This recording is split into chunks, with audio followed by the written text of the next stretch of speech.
con Dios. Y bueno, empezamos con la lectura de Génesis 34 y estamos leyendo la versión Reina Valera contemporánea. Dice, Dina, la hija que Lea le había dado a Jacob, salió a ver a las mujeres del lugar y la vio Siquén, hijo de Hamor el Jivita, que era príncipe de aquella tierra, y tomándola con violencia se acostó con ella y la deshonró. Pero tan atraído se sintió a Dina, la hija de Lea, que se enamoró de la joven y trató de ganarse su corazón. Y habló Siquén con Hamor, su padre, y le dijo, tómame por mujer a esta joven. Llegó a oídos de Jacob que Siquem había deshonrado a Dina, su hija, pero como sus hijos estaban en el campo con su ganado, no dijo nada hasta que ellos llegaran. Hamor, el padre de Siquén, fue a ver a Jacob para hablar con él. Cuando los hijos de Jacob lo supieron, volvieron al campo y se entristecieron y enojaron mucho porque Siquén había cometido una vileza en Israel al acostarse con la hija de Jacob. Era algo que no se debía de haber hecho. Hamor habló con ellos y les dijo, tan atraído se siente mi hijo Siquem por la hija de ustedes que les ruego que se la den por mujer. Háganse parientes nuestros. Ustedes nos darán a sus hijas y tomarán para ustedes a las nuestras. Quédense a vivir entre nosotros. La tierra está delante de ustedes. Vivan en ella y hagan negocios en ella. Tomen de ella posesión. Siquem también les dijo al padre de Dina y a sus hermanos, si acaso merezco que me traten con bondad, yo les daré lo que me pidan. Aumenten a cargo mío una gran dote y muchos regalos. Yo les daré todo lo que me pidan, pero denme a la joven por mujer. Imagínense ustedes ese tipo de negociaciones ahí, ¿verdad? Complicado. Dice el versículo 13. Pero como Siquén había mancillado a su hermana Dina, los hijos de Jacob respondieron a este y a su padre con engaños. Les dijeron, no podemos entregarle nuestra hermana a un hombre incircunciso. Entre nosotros, eso es algo vergonzoso. Pero accederemos con esta condición. Si ustedes han de ser como nosotros, todos los varones entre ustedes deben circuncidarse. Entonces, si les daremos nuestras hijas y nosotros tomaremos las de ustedes y habitaremos entre ustedes y seremos un solo pueblo. Pero si no nos hacen caso y no se circuncidan, tomaremos a nuestra hija y nos iremos de aquí. Estas palabras les parecieron bien a Hamor y a su hijo Siquem. Y no tardó el joven en cumplir con esa condición, porque la hija de Jacob le había agradado y él era el más distinguido de toda la casa de su padre. Fueron entonces Hamor y su hijo Siquén a la puerta de su ciudad y hablaron con los varones de su ciudad. Les dijeron, estos varones vienen a nosotros en son de paz, habitarán en el país y harán negocios en él, pues hay en la tierra bastante espacio para ellos. Nosotros tomaremos sus hijas por mujeres y les daremos las nuestras. Pero estos hombres aceptan habitar entre nosotros con una condición. Para que seamos un solo pueblo, todo varón entre nosotros debe ser circuncidado, así como ellos son circuncidados.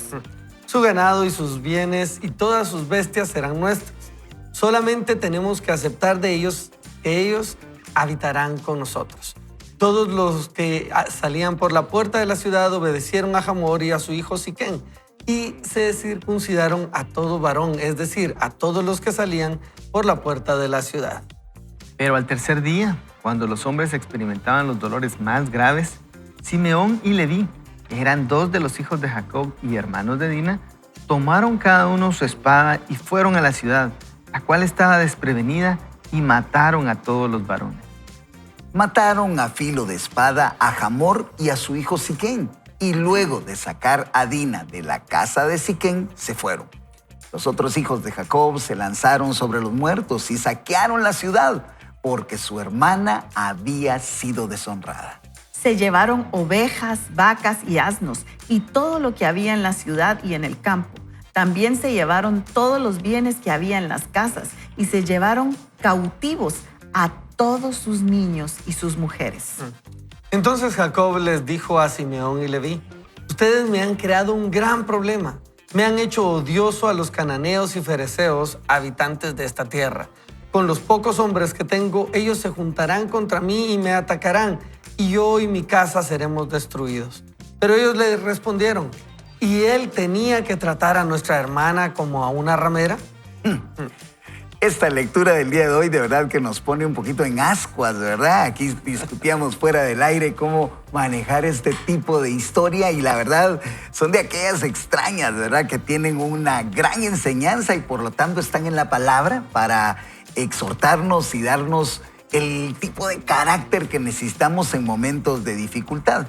Yo les comentaba aquí a mis compañeros que otras de las historias, la de Judá y Tamar, que está en Génesis 38, y la de Levita y su concubina en Jueces del 19 al 21. Y de esas historias que cada vez que, yo no sé si a ustedes les pasa, pero cada vez que uno las vuelve a leer, le encuentra cosas que van aplicables a cada cierto tiempo y momento de nuestra vida, ¿verdad? A mí me ha pasado, yo digo, en ese momento esa historia causó en mí este impacto, esto. Y esta historia en particular de Jacob sucede un poco después del encuentro que tuvo con su hermano Esaú. Si ustedes recuerdan, ellos durante 20 años al parecer habían estado en conflicto y pues finalmente se reúnen y hay una historia de perdón. Y resulta que es la historia ronda alrededor de Dina, la única hija, mujer de Jacob, hija de Lea, hermana de Rubén, por cierto, ¿verdad? Y cuentan algunos comentaristas allí por la cultura que se manejaba en ese entonces del Medio Oriente, que Dina tenía entre más o menos 13 y 15 años. Y por lo tanto, dentro de esa cultura había alcanzado una madurez aparente. Y ese era un caso muy a menudo porque regularmente esa etapa de madurez era considerada a los 12, 13, 14, 15 años. Y un detalle importantísimo también de lo que sucedió en esta narrativa es que hay un joven, ¿verdad?, que se enamora de ella, obviamente tal vez mayor, mucho mayor que ella, y definitivamente había una cuestión ahí de poder, de poder sobre cada una de las mujeres que habitaban y que habían pasado y estaban como nómadas en ese momento en esa ciudad, que por cierto se llamaba igual que este joven, ¿verdad? El joven se llamaba como la ciudad, Siquem, ¿verdad? Y en ese entonces cada una de estas cuestiones era vista con unos ojos un poco diferentes. De hecho, si bien es un crimen espantoso, fue una cuestión muy complicada, vemos cómo una cosa de estas reduce la actividad que tenía el pueblo de Dios, Israel como tal, y lo reduce a un momento vergonzoso que se convierte en un pecado contra la carne y contra la fe de los propios miembros de Israel. En ese tipo de negociación que ellos empiezan al haberle pasado esto a esta jovencita, viene Siquem y se acerca y les dice, miren, les voy a dar un dote, que en ese entonces significaba multiplicar por 3, leía yo, por 3, como que la redención, el redimir lo que él quería darles a este pueblo con tal de solventar lo que él había hecho, ¿verdad? Sin embargo, cuando habla de la circuncisión, todos bien sabemos que la circuncisión era un signo de ese pacto sagrado que tenía cada uno de los israelitas con Dios y que de hecho en la cultura también de Oriente lo veían como esa consagración particular que tenían. Y aún así, según historiador Heródoto, era algo que se daba con mucha frecuencia en casi todos los pueblos que estaban cercanos a esa ciudad. Y aunque esta actividad, este momento, esta narrativa no fue aprobado definitivamente por el autor, pero lo que sí vemos es una historia donde se salva un honor, donde tuvo que correr algún tipo de sangre, pero sí el resultado de haber tomado una decisión que probablemente no fue la mejor. ¿Qué piensan ustedes al respecto, hermanos? Bueno, yo definitivamente creo que es un tema muy sensible, ¿verdad? Desde todas las aristas que uno lo pueda ver y queremos tener esa sensibilidad hoy, ¿verdad? para la audiencia que nos está escuchando, pero yo podía comparar esta historia, no sé cuántos de ustedes leyeron, ¿verdad? Pero al gran Gabriel García Márquez en Crónica de una muerte anunciada. Y justo la narrativa es también similar.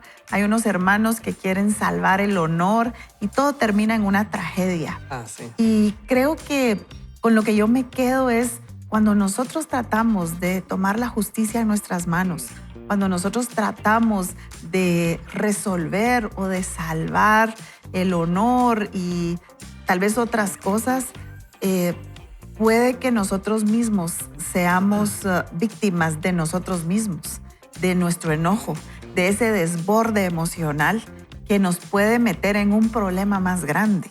Entonces, yo creo que hoy vamos a reflexionar sobre muchos otros aspectos y vamos a continuar en el programa, pero quisiera tal vez hacer esa reflexión personal. Tania, ¿cómo reaccionas tú ante una situación en la que estás molesta?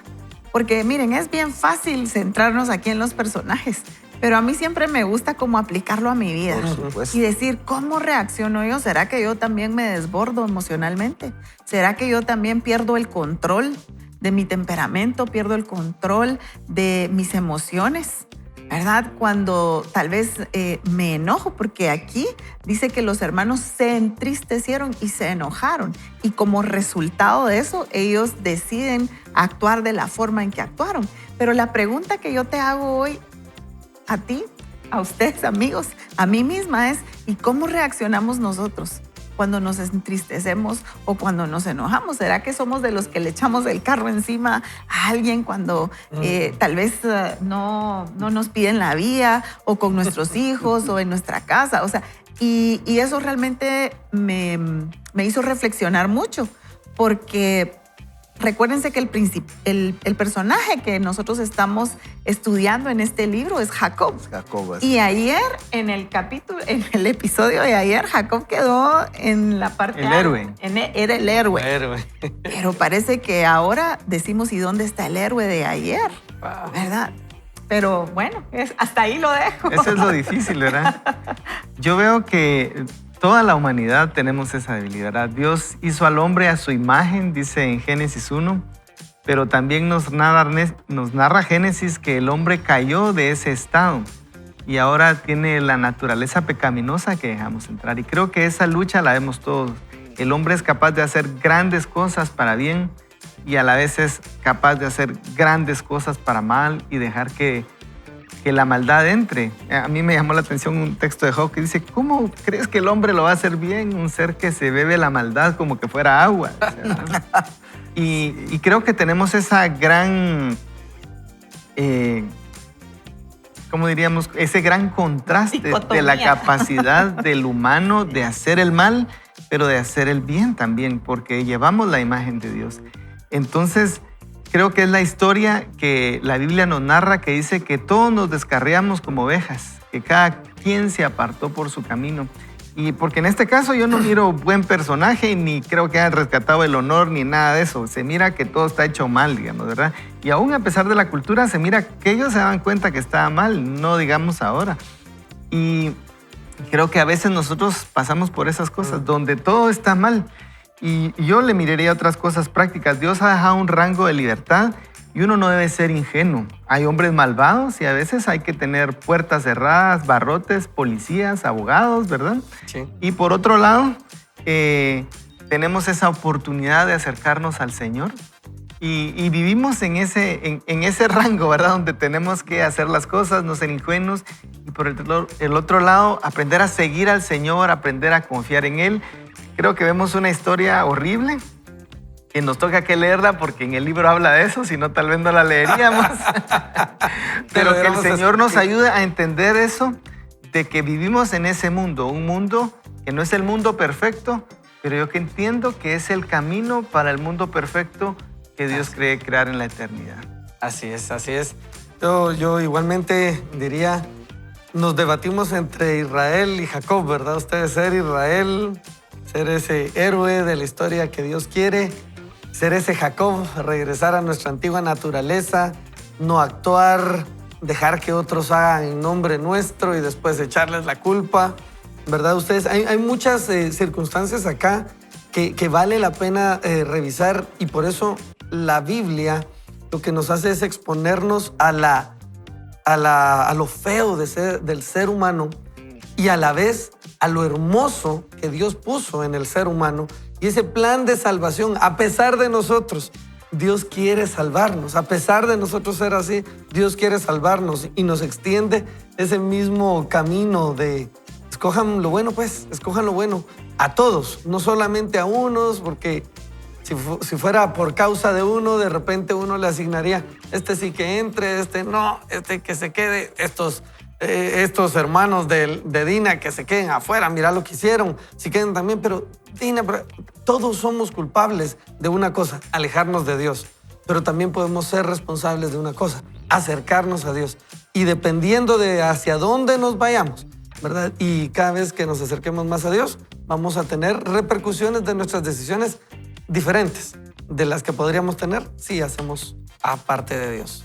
Miren qué valiosos comentarios y lo que aprendemos de diferentes temperamentos y diferentes opiniones, ¿verdad? Y yo creo que eso es lo fabuloso de poder disfrutarnos, desayunarnos la Escritura, de ver que cada uno podemos encontrarle diferentes aspectos que nos hacen a nosotros crecer. Por eso, hoy, Tania, yo quisiera pedirte si pudieras orar para que también nuestra audiencia, nuestros amigos en radio y televisión y en las redes virtuales se sientan identificados con lo que hemos hablado el día de hoy. ¿Te parece?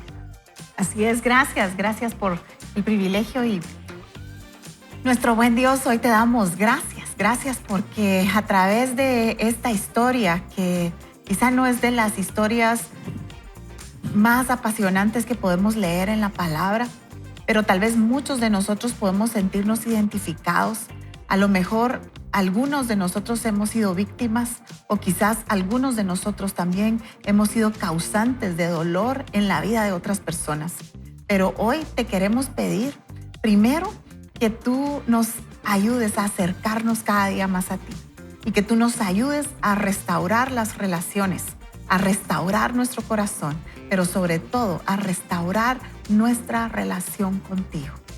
Te queremos pedir que hoy sea un día que marque un parteaguas en nuestra vida y que podamos ser galardonadores por buscarte, Señor, por acercarnos a ti. En tu nombre, Jesús. Amén. Amén y amén.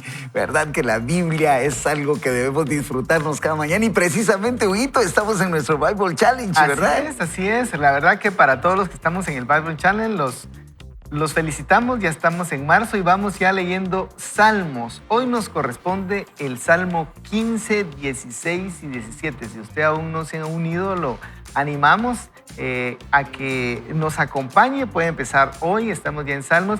Y yo quisiera nada más contarle algo de lo de hoy. Fíjense que el Salmo 15 dice, ¿quién puede entrar en tu presencia, en tu monte santo? Y la respuesta dice, los que llevan una vida intachable y hacen lo correcto, los que dicen la verdad, Y empieza a dar una lista de cosas donde a veces uno puede verla y decir, uy, ¿será que la cumplo? Pero precisamente es como lo que estamos hablando hoy. Necesitamos de Jesús. Y hay un versículo del Salmo 17:15, yo lo aprendí cuando era joven, que responde un poco a esto que el Salmo 15 está diciendo, ¿quién puede entrar? Y este es más bien un deseo. En la NNT dice, porque soy recto, te veré cuando despierte, pero yo me lo aprendí en versión 1960, que dice, en cuanto a mí, veré tu rostro en justicia y estaré satisfecho cuando despierte a tu semejanza.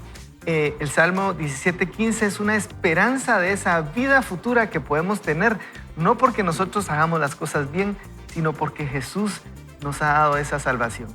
Yo le animo a que usted lea su Biblia y en los momentos cuando uno menos lo piensa, cuando uno lo necesita, el Señor le recuerda a uno un texto que uno leyó, algo que le da esperanza, algo que le da ánimo para los retos que todos los días tenemos.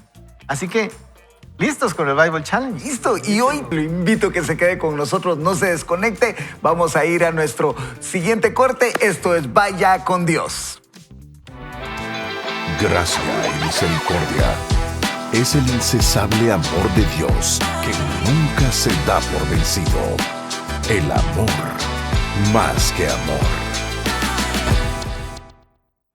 Y bueno, continuamos con la lectura de este libro y ya estamos en el capítulo A la sombra de Siquem. No hay forma de hacer que este capítulo sea agradable. Ninguna cantidad de maquillaje cubrirá los moretones. Ninguna cantidad de pintura ocultará la podredumbre. Ninguna cantidad de perfume disimulará el hedor. ¿Es posible hacer un bolso de seda con la piel de la oreja de un cerdo? Nada factible. Así que ten cuidado, este suceso en la vida de Jacob es crudo. El incidente de Siquem involucró un depredador sexual, engaño generalizado, sacrilegio, derramamiento de sangre y genocidio. Difícilmente sea material de una lección de escuela dominical, pero ciertamente es lo trágico de la vida. Este capítulo en la historia es testigo de acontecimientos terribles. Esta es una historia inaudita, difícil de entender. Insisto, no es fácil de leer, pero es complicado obviar la advertencia. No te conformes con Siquem cuando la bendición está en Betel. El mandato que Dios le dio a Jacob fue muy claro. Lo envió a la tierra de donde había nacido. El itinerario era de una vía y la indicación era muy clara. Jacob debía viajar a Betel. No había necesidad de hacer escala, ni tenía instrucciones de detenerse antes de llegar al destino. Las listas de tareas diarias de Jacob contenían un elemento únicamente: ir a Betel.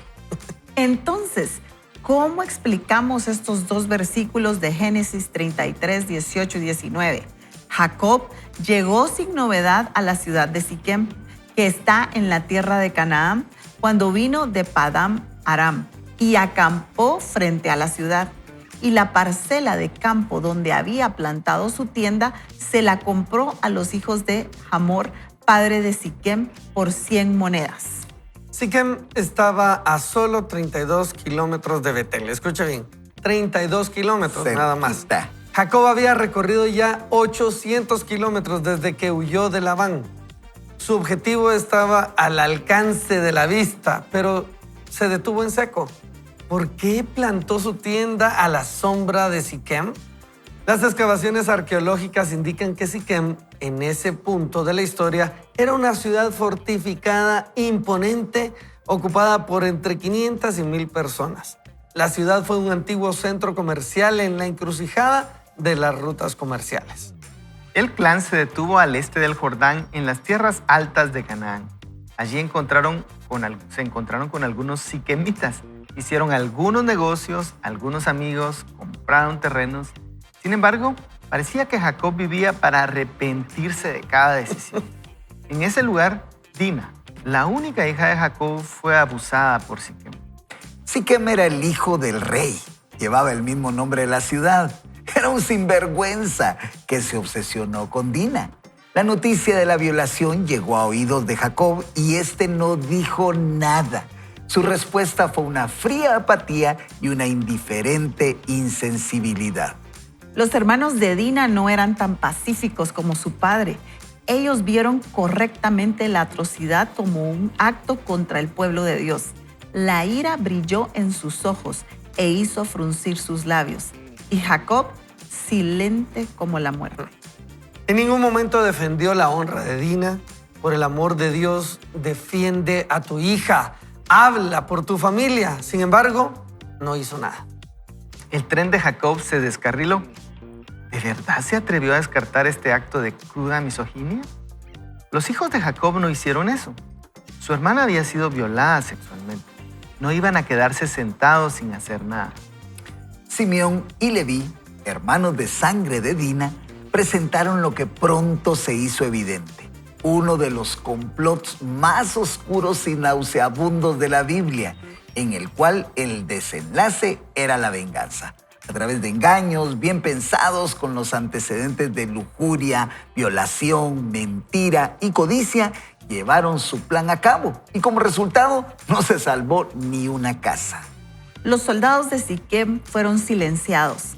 Esposos e hijos lloraban. Los hijos de Jacob estaban cubiertos de sangre. Simeón y Leví y su pandilla saquearon la ciudad. Se llevaron cautivas a las mujeres, secuestraron a los niños, se robaron el ganado, saquearon las tiendas de los mercaderes y las casas de los inocentes. Qué acto más visceral y despreciable. ¿Y Jacob? ¿Dónde estaba? Interrumpió la trama, intentó detenerlos, reprendió a sus hijos, exigió que devolvieran los bienes robados. No, Jacob era, Jacob. La misma maldad que hizo que él se aprovechara de Esaú, engañara a Isaac y descuidara a Lea, ese mismo olvido de Dios lo llevó una vez más a pensar solo en sí mismo.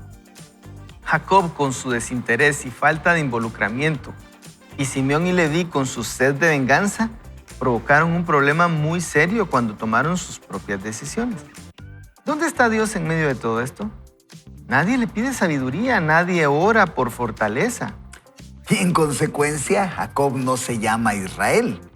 Aunque se le ha dado un nuevo nombre, actúa con su vieja naturaleza. Y así termina esta historia, con una masacre. Qué capítulo tan angustioso y deprimente de la historia de Israel. Sin héroes, sin inspiración, inservible como referencia para sermones reconfortantes. El Salmo 23, el Sermón del Monte, el Domingo de Pascua o Pentecostés. Eso sí, son acontecimientos inspiradores. En este capítulo de la historia solo encontramos depravación. ¿Por qué entonces se incluye en las Escrituras? Muy simple, necesitamos ese poderoso recordatorio. Sin la ayuda de Dios, somos un desastre. Y miren cómo el autor nos lleva de la mano a través de esta narrativa contándonos el por qué está escrito esto en la Biblia. Y esas son de las cosas que yo decía en el primer segmento. Pues cada vez que lo leemos encontramos cosas diferentes, pero queremos encontrar el por qué está esto en la palabra. Y quisiera traer a colación lo que dice Romanos 12, del 17 al 21, que diga: nunca paguen a nadie mal por mal. Y eso fue lo que sucedió aquí, ¿no? Esa acción llevó a un caos posterior y que definitivamente fue un momento oscuro en la vida de Israel. Y en ese tiempo valioso que nosotros aprendemos mucho y que está escrito por esa razón, para exhortarnos y movernos a que, sin estar tomado de la mano del Señor, esto puede llevarnos a esto, ¿no, Ricky? Así es, Rubén. Y la verdad es que si recordamos lo que Max Lucado nos está planteando es: Dios nunca se da por vencido contigo, nunca se da por vencido con nosotros. A pesar que nosotros muchas veces tenemos un camino trazado por Dios, nos da su dirección. Y no sé si a ti te ha pasado, a mí me ha pasado constantes veces donde yo entiendo, Dios quiere que vaya hacia este lugar, pero me desvío. Me impacta el contraste que da Max Lucado de 800 kilómetros ya desde que salió huyendo de la casa de Labán, su suegro. 800 kilómetros. A 32 kilómetros estaba este lugar. El destino. El destino que le había prometido. Pero paró. Hace una parada. Podría parecer una parada estratégica porque había comercio. Quedarse ahí. Yo he hecho eso. Puede ser que no sé qué tanto me falta, que estoy cerca. Y eso me llamaba la atención a lo siguiente. Muchas veces estamos caminando en nuestros tiempos y estamos a punto de llegar cuando nos damos por vencidos. Nosotros nos tiramos la toalla y decimos: no, ya nunca vino. Yo creo que Dios ya lo debía haber hecho para este entonces, ya tuvo suficiente tiempo. Y tiramos la toalla ¿en cuanto a qué? En cuanto a seguir siendo consistentes y congruentes con la bondad de Dios en nuestra vida. Y cuando ha pasado eso, después puedo ver, estaba ahí cerquita. Y hoy creo que es esa invitación de Dios: no te des por vencido. Dios nos está dando por vencido contigo. No se dio por vencido con Israel ahí, aunque impresionante, sí. Se dice que es el padre de Abraham, de Isaac y de Jacob. Sigue hablando de Jacob, aun cuando ya le había dicho Israel, ese hombre de Dios. Porque a pesar de nuestra naturaleza pecaminosa, Dios sigue contando nuestra historia y cómo Él se involucra en ella. Dios no se da por vencido, Pero es duro darnos cuenta que a veces nosotros sí nos damos por vencidos con el Rubén. Wow. Y precisamente lo que decías, ¿por qué nosotros a veces nos sentimos suficientes para tomar las cosas en nuestras propias manos, ¿verdad? Cuando el Señor tiene un plan diferente para nosotros? Su hito nos instruía al respecto de eso hace un momento, ¿verdad? Pues quisiéramos conocer el plan de Dios y ese es parte del asunto, que a veces nos sentimos que no sabemos exactamente qué debemos hacer. Y uno quisiera tener a veces como que ya las reglas bien claras, o sea, que siempre si tengo A y B, siempre escojo A o siempre escojo B. Y lo que yo he encontrado es que Dios no me dejó así como que una lista de reglas. Están los 10 mandamientos, pues, pero cuando son cosas más específicas, yo quisiera a veces que no hubieran grises. Y lo que he encontrado es que Dios lo que quiere es tener una relación conmigo. De tal manera que en esa relación yo puedo caminar y puedo preguntar y puedo obtener más ideas. Pero, bueno, no sé cómo son ustedes, pero a veces uno crea fácilmente reglas, ¿verdad? Y se olvida de que es una relación con Dios. Hay cosas en las que no es sí o no, sino depende el tiempo, depende el momento. Y yo le pido al Señor que me dé sabiduría para esas decisiones, dónde ir, dónde no ir. Y antes de entrar al gran problema que vemos ahí, ¿verdad? Hubiera sido bueno que no se quedara en Siquem, pero si Jacob hubiera sabido, ¿verdad? Pero aunque nosotros no conocemos el futuro, ni tú tampoco, yo creo que Dios, que sí estuvo allá adelante, está allá adelante en el futuro, Él que sí conoce nos puede dar pistas. Y cuando nosotros oramos y ponemos las cosas en sus manos y somos prudentes o atrevidos, depende de lo que el Señor nos diga, yo pienso que esa es una de las claves en las cuales podemos tal vez reducir la cantidad de problemas, porque no los vamos a evitar y algunos tal vez son necesarios para nuestro crecimiento. Pero yo creo que bien podríamos y bien haríamos si le preguntáramos al Señor, ¿para dónde camino ahora, Señor? ¿Será que entro en este negocio? ¿Será que no entro? Señor, ¿será que tomo este trabajo? ¿Será que tomo otro? Señor, ¿será que cambio de trabajo? Señor, ¿será que entro en esta relación? O Señor, ¿será que salgo de esta relación, verdad? Y una de las motivaciones para mí es buscar una relación cercana con el Señor, porque definitivamente nadie puede saber las cosas del futuro y seguramente hay cosas que tendremos que pasar, pero tomados de la mano del Señor, esa es mi esperanza. Si yo voy de la mano del Señor, no importa por dónde pase, Él está conmigo. Y si paso por las aguas, si pasas por las aguas, el Señor está contigo. Y si pasas por el fuego, no te quemarás, como dice el texto, ¿verdad? Porque yo estoy contigo. Y tal vez eso es lo que a mí me anima, porque creo que no podemos decir que no vamos a tener dificultades, pero si el Señor está con nosotros, pueden pasarse de manera diferente. Así es. Y bueno, yo quiero resaltar algo que me llamó mucho la atención, y es que no me quisiera desviar de Jacob, ¿verdad? O sea, sé que en este capítulo pues hay otros personajes, ¿verdad? Pero como que no perdamos la atención de Jacob, y me gusta algo que tú leíste, Rubén. Dice, aunque se le ha dado un nuevo nombre, actúa con su vieja naturaleza. Y igual, lo volví a aplicar a mi vida, ¿verdad? Y decía, Tania, ¿cuántas veces has tenido que batallar o lidiar, o sigues batallando y lidiando con cosas de tu vieja naturaleza, ¿verdad? Que insisten en salir a flote. Y eso me lleva a compartirles lo que dice Efesios en el capítulo 4, en el verso 21. Dice, ya que han oído sobre Jesús y han conocido la verdad que procede de Él, desháganse de su vieja naturaleza pecaminosa y de su antigua manera de vivir, que está corrompida por la sensualidad y el engaño. En cambio, dejen que el Espíritu les renueve los pensamientos y las actitudes. Pónganse la nueva naturaleza creada para ser a la semejanza de Dios, quien es verdaderamente justo y santo. Y esto a mí me lleva a dos cuestiones. Cuando dice desháganse de su vieja naturaleza pecaminosa, ¿y cómo me deshago de esa vieja naturaleza, verdad? Y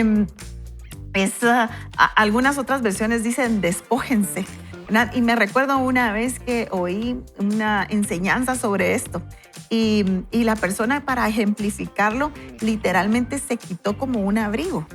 Y es eso, ¿verdad? Como quitarnos esa naturaleza, pero también vestirnos de esa nueva naturaleza. Entonces, no es un acto, digamos, que va a suceder de un día para otro, ¿verdad? Sino que aquí dice que es algo que nosotros tenemos que Y estar... es parte de un proceso, Es ¿no? un proceso, es un proceso. Y Jacob está en ese proceso. Y usted está en ese proceso. Y yo estoy en ese proceso. Y yo no sé cuántas veces usted tal vez se ha sentido fracasado o defraudado porque ayer estuvo como héroe, ¿verdad? Ayer pudo pasar sobrio, pero quizás al día siguiente tuvo una recaída, ¿verdad? O quizá dijo, esto no lo vuelvo a hacer y volvió a cometer la misma situación. Pero hay esperanza y en medio de ese caos que pudiéramos provocar por nuestras decisiones. Y yo me quiero quedar con eso hoy, que Dios no se da por vencido con nosotros, a pesar de que nosotros como que insistamos en esa vieja naturaleza de pecado que tenemos. Es que miren, es lindo y es inspirador el saber de que Dios sigue trabajando con nosotros en una obra perfecta. Y hoy quiero animarte yo a que si estás allí detrás de una pantalla, nos estás escuchando en la radio, que tú te sientas identificado con esto. Fuera del aire hablábamos con el equipo de que queríamos encontrar un culpable a esta situación que se dio en esa historia, ¿verdad? Y no se trata de eso, se trata de saber de que tenemos que estar enfocados en lo que Dios nos permite experimentar y saber que cada día es un proceso, como bien decías, Tania, ¿verdad? Así que, Ricky, quiero pedirte hoy si puedes hacer una oración e inspirar a nuestra audiencia a que sigan tomados de la mano del Señor, ¿verdad? Y que estas dificultades no sean para ellos algo que los frene a ver que hay un Betel que está cerca y que ese es el objetivo de llegar hasta ahí. Así es. Oremos ahí donde estamos, amigos. Padre, te damos gracias definitivamente porque nos permites acercarnos a ti. Hebreos nos recuerda y dice, acerquémonos pues confiadamente delante del trono de la gracia para alcanzar el oportuno socorro. Hoy necesitamos tu ayuda y sabemos que podemos acercarnos a ti y que tú quieres ayudarnos. Hoy te pedimos, Dios, nos dirijas hacia ti, que podamos en oración buscar tu sabiduría, buscar tu dirección y escuchar tu palabra, escucharte a ti, Espíritu Santo, para no perder de vista aquello que tú has dicho debemos hacer. Permítenos tomar decisiones más sabias, permítenos caminar hacia esa naturaleza que tú has puesto en nosotros y sobre todo no nos permites caer en mal, como tú nos enseñaste. No nos metas en tentación, líbranos de todo mal, porque tuyo es el reino por los siglos de los siglos. Amén. Así oramos. Amén. Le invito a que se quede con nosotros. Vamos a seguir en unos momentos. Disfrute este tiempo. Esto es Vaya con Dios. Vaya con Dios. Y bueno, continuamos con la lectura y dice el autor, la toxina llamada pecado. El corazón humano es un lugar oscuro, tal como lo dice Jeremías 17:9. Más engañoso que todo es el corazón y sin remedio, ¿quién lo comprenderá? Lo vemos en los hombres asesinados en Siquem y en la crueldad de los hermanos de Dina. Esto nos recuerda una verdad fundamental. Escuche bien. Cuando no se busca a Dios, cuando la sociedad no se somete a nadie superior a sí mismo, el resultado es el caos. Nos convertimos en salvajes creando un sistema venenoso. Un sistema venenoso es aquel en el que las personas reprimen lo mejor de sí mismas y se erigen sobre las espaldas de los demás. Las culturas tóxicas prosperan en la desconfianza. Sociedades como Siquem crean subordinados que parecen menos que humanos, indeseables, indignos y temibles. Siquem era una cultura tóxica. Jacob y sus hijos inhalaron esas toxinas. Una cultura tóxica, mire usted. Dice el autor, ¿acaso Jacob se olvidó cuando vio ángeles? Cuando luchó con Dios y recibió un nuevo nombre y una relación restaurada con Esaú. Qué rápido se oscurece el corazón. ¿De qué otra manera explicamos la corrupción del mundo? A pesar de todos nuestros avances médicos y científicos, de todos nuestros progresos en tecnología y medicina, ¿no luchamos contra las mismas inclinaciones que nuestros antepasados? ¿Cómo es que en el siglo XX fue el más mortal de la historia? Las guerras y los genocidios cobraron más de 200 millones de víctimas en 100 años. A medida que salvamos a más personas que nunca, encontramos formas de masacrar a más personas que nunca. Dura realidad. Según Jesús, esa inclinación a la violencia es un asunto del corazón. Como lo expresa Mateo 15:19, del corazón provienen malos pensamientos, homicidios, adulterios, fornicaciones, robos, falsos testimonios y calumnias. La evaluación celestial de la condición humana no es favorable. Ahora, permíteme describir el entorno en el que estoy escribiendo este capítulo y ver si puedes adivinar el nombre de mi aflicción, dice el autor. Estoy en una habitación de la planta baja de mi casa. He subido las escaleras solo para tomar la medicina e ir a acostarme. No he tenido interacción cara a cara con nadie más que con mi esposa, que lleva puesto un traje de protección contra materiales peligrosos. Ya me lo imaginé. Dice el autor, ¿adivinaste? Sí, COVID-19. En algún momento inhalé algo de la pandemia. Me duele la garganta, me duele el cuerpo, la fiebre se me ha desatado, mi estómago se revuelve. Todos luchamos con un virus invisible, pero fatal. No del cuerpo, sino del alma. No COVID, sino pecado. Todos hemos dado positivo. Todos estamos infectados. Si no lo tratamos, romperá nuestra relación con Dios. Pero hay un tratamiento, tal como me dijo el médico que me trató. Un tratamiento llamado inmunoterapia. Te infundimos anticuerpos. Regeneramos tu sistema enfermo con células sanas. Si eso no es una ilustración de la cura de Dios para el pecado, entonces he entendido mal el significado de la palabra evangelio. Jesús tomó nuestro pecado, nuestro COVID-19 del alma. Él, el único ser libre de virus en la historia humana, se dejó contagiar de la condición humana. Él tomó el castigo y eso nos completó. Por sus heridas hemos sido sanados. Cristo murió por los pecadores para llevarlos a salvo con Dios. Para tratar mi infección, el médico me colocó de forma intravenosa células sanas. Para tratar nuestro pecado, nuestro buen Padre nos infundió y nos infunde la vida más pura. Ya no soy yo el que vive, proclamó Pablo, sino que Cristo vive en mí. Esto está en Gálatas 2:20. Corriendo por la vena del santo está la transfusión de Cristo sin pecado, que bloquea la enfermedad y da vida.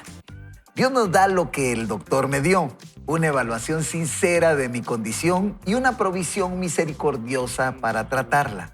Mi médico, sin embargo, no había terminado. Me dijo, si quieres mejorar y si no quieres difundir esto, tienes que ser drástico. Cuarentena por 10 días. Así que aquí estoy sentado, dice el autor. 5º día de absoluto aburrimiento. El tiempo pasa más lento que la retracción en las encías. Pero una condición grave requiere una vigilancia seria. ¿Acaso no requiere el pecado aún más precaución? ¿Cuál es tu Siquem? ¿Qué tentación te aleja de Betel? ¿Qué voces te seducen? ¿Te distraen? ¿Te alejan de tu destino?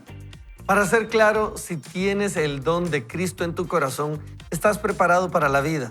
El pecado no puede destruirte, pero puede hacerte tropezar, atraparte, enredarte. No puede quitarte la salvación, pero puede quitarte el gozo, la paz mental y el descanso. No hagas lo que hizo Jacob. No participes en negocios en los que no tienes nada que ver. Ponte drástico. No plantes tu tienda a la sombra de Siquem. Por sobre todas las cosas, cuida tu corazón, porque de él mana la vida. Proverbios 4:23, ¿verdad? Sí. Aleja de tu boca la perversidad. Aparta de tus labios las palabras corruptas. Pon la mirada en lo que tienes delante. Fija la vista en lo que está frente a ti. Endereza las sendas por donde andas. Allana todos tus caminos. No te desvíes ni a diestra ni a siniestra. Apártate de la maldad. Proverbios, precisamente el 4, del 23 al 27. Jacob salió por fin de la tierra de los cananeos. Sacó las estacas, cargó sus camellos y regresó a Betel. Siquem era sórdida, Betel era hermosa. Para llegar allí, Jacob tuvo que hacer un cambio.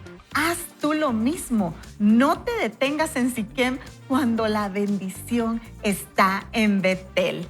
Y bueno, así es como Max Lucado cierra este capítulo, animándonos a que no nos detengamos en Siquem, no nos detengamos en nuestro fracaso, pero eso sí, seamos radicales con las cosas que Dios nos está pidiendo que seamos radicales.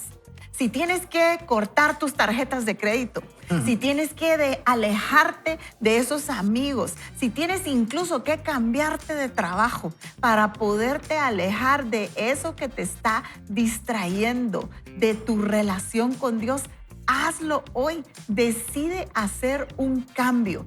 Tienes que ser radical. Solo siendo radicales vamos a poder llegar a Betel, a ese destino que Dios tiene para nosotros. Es tan fácil desviarse, ¿verdad?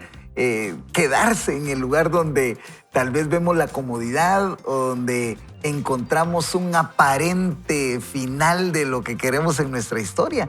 Pero esto lo que nos dice hoy es que tenemos que ver la instrucción y la dirección de Dios directamente.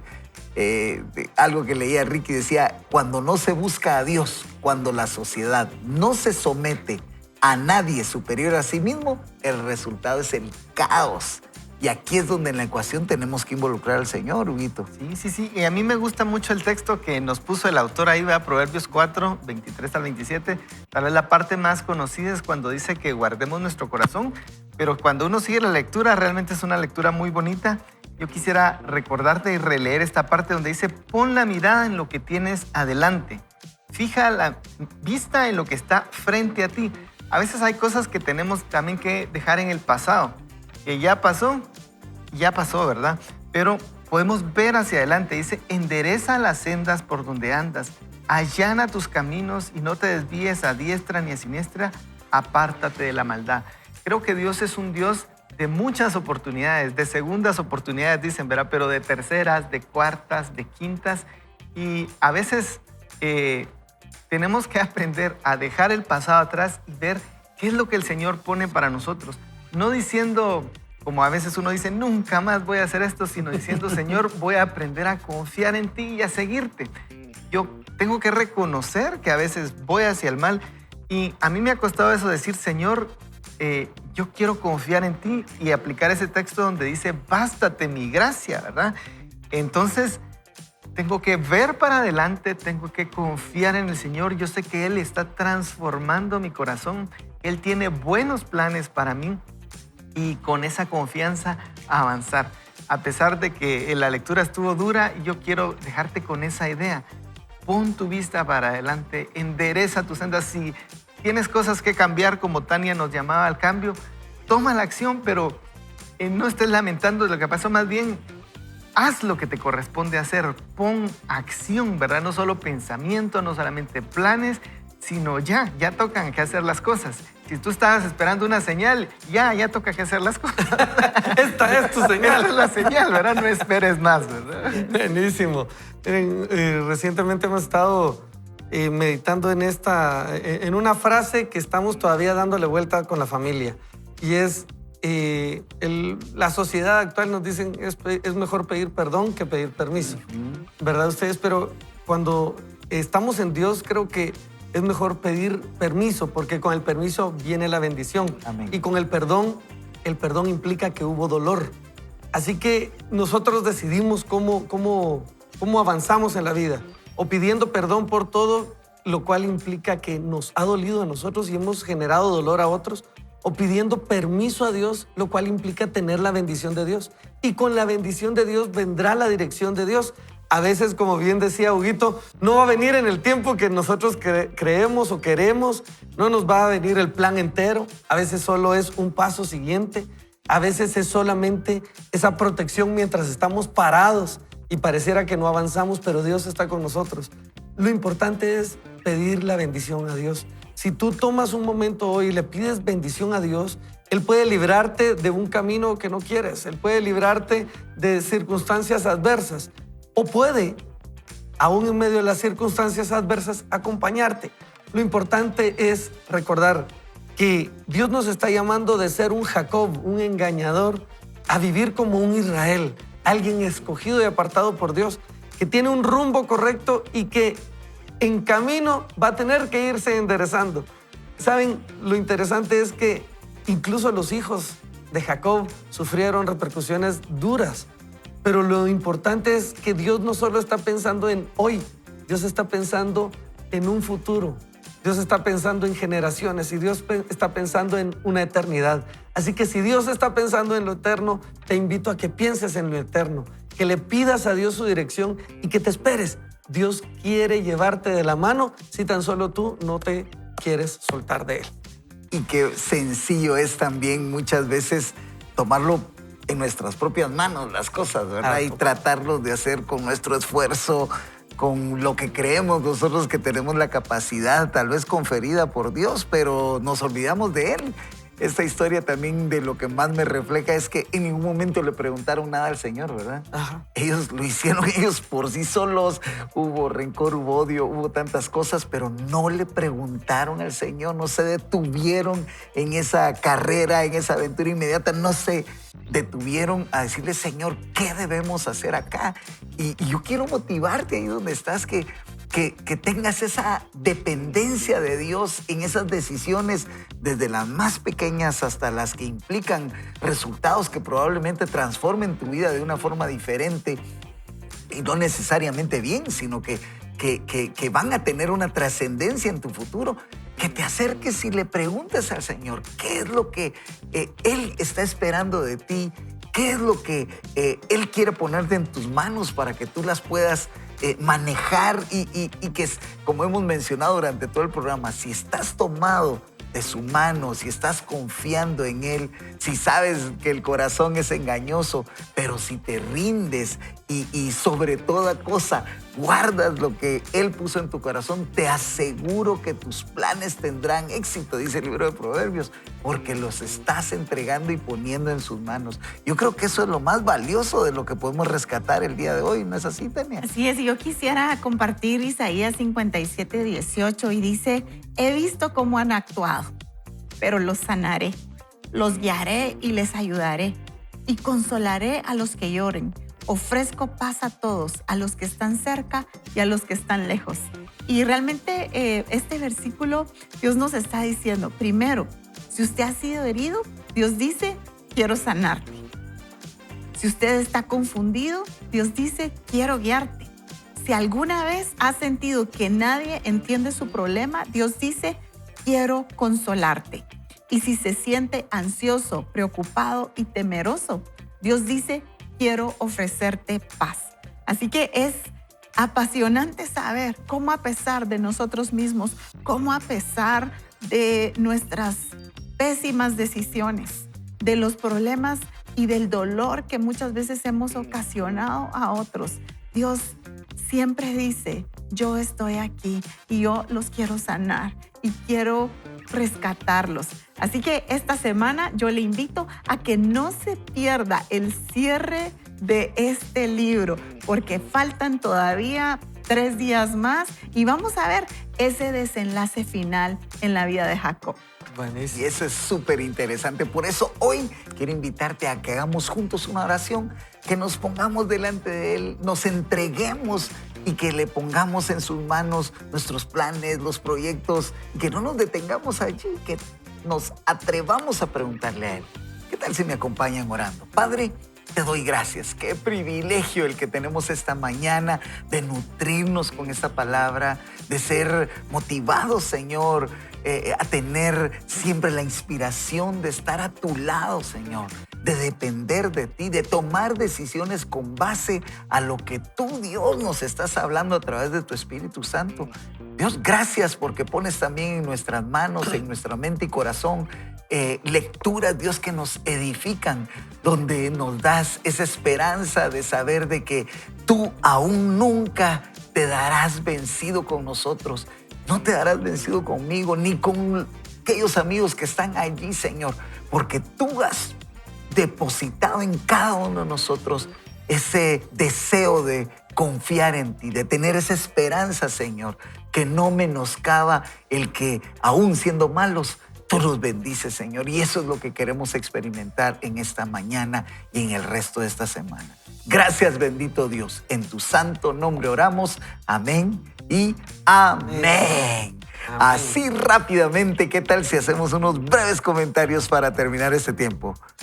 Bueno, yo creo que ya no tengo mucho que agregar, pero quisiera animarte a la acción, ¿verdad? A que tú puedas ser radical y que decidas hacer cualquier cambio en tu vida hoy que te lleve a ese destino que Dios tiene para ti, a ese Betel.